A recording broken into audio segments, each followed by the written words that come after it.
Thank you so much, Madam Chair. Good to see all of you.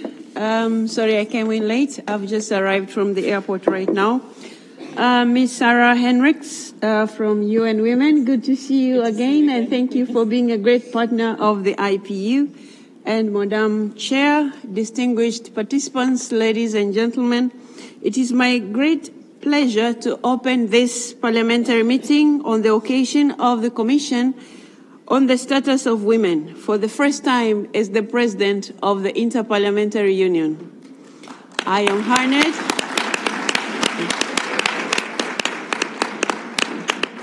Thank you. I am honored to be here among you alongside UN Women, a key partner of the IPU with whom we share the common objective of advancing women's empowerment on gender equality. Welcome you all. It is encouraging to witness such a level of engagement from our global community of parliamentarians gathered here to raise the voice of parliaments in the deliberations of the Commission for the Status of Women.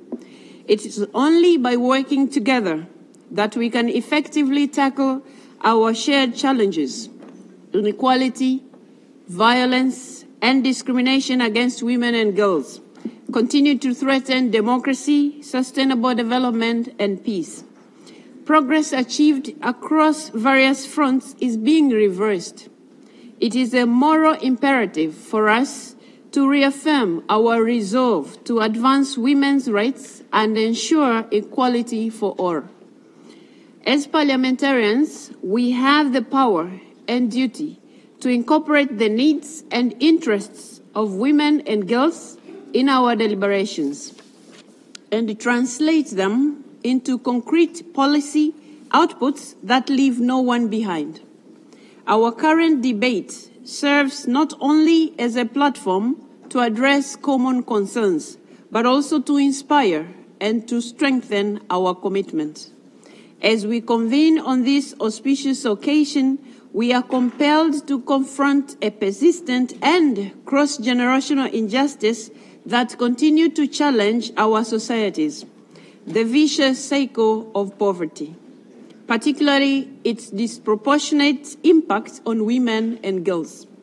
To understand and address women's poverty, we must first stop considering it as a disease to be cured, but rather the symptom of systematic and structural discrimination, gender inequality, and injustice.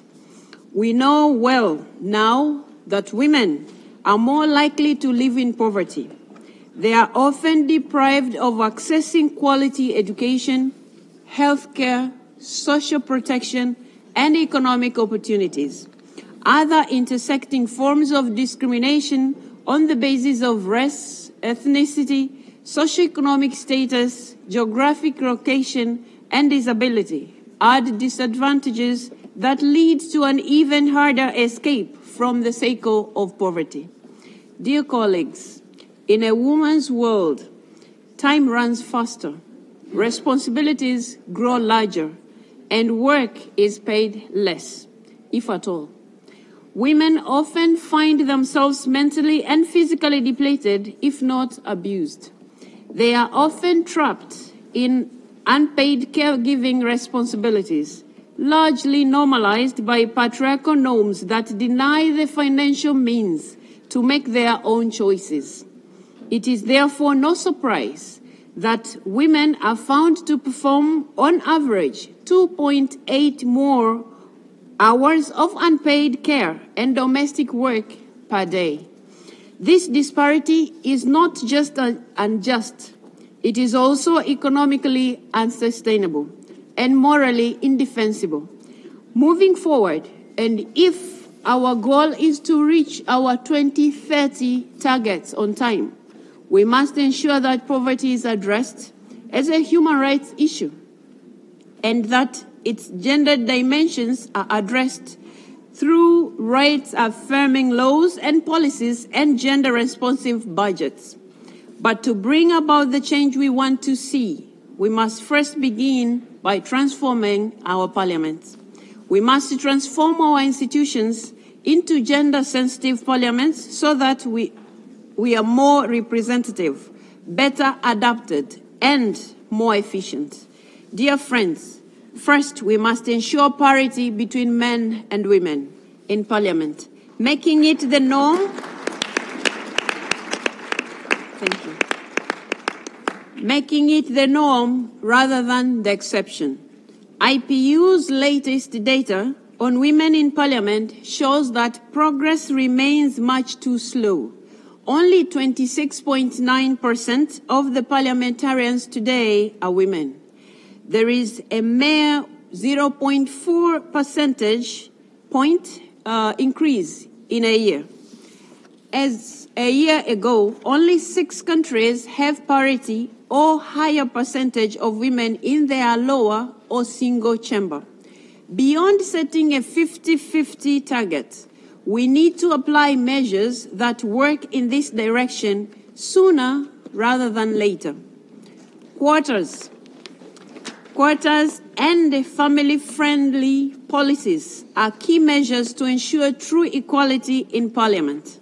Secondly, we need parliaments that are safe and accessible. IPU studies reveal that across the globe, more than 80% of women members of Parliament are facing gender-based psychological violence, including intimidation, threats of death, rape, beating, or abduction during their parliamentary term. This is unacceptable. This must end now. And our personal and collective commitments are essential in this cause. Incorporating zero tolerance policies towards sexism, harassment, and violence is an essential component of gender-sensitive parliaments, and we need all, men and women, colleagues, united in this cause. Third, we need to develop a dedicated structures and mechanisms in Parliament so we can advance gender equality legislation, monitor its implementation, and prioritize gender-responsive budgeting and financing. It is the only way to ensure that resources are allocated equitably and that women can thrive and uplift their communities. Dear colleagues, the IPU and forums such as this serve as multipliers of our individual capacities as parliamentarians. We have a lot to learn, a lot to share, and an opportunity to draw inspiration from each other. I look forward to the deliberations of today's meeting and to continue to work together to empower the people we serve. Madam Chair, thank you for the opportunity.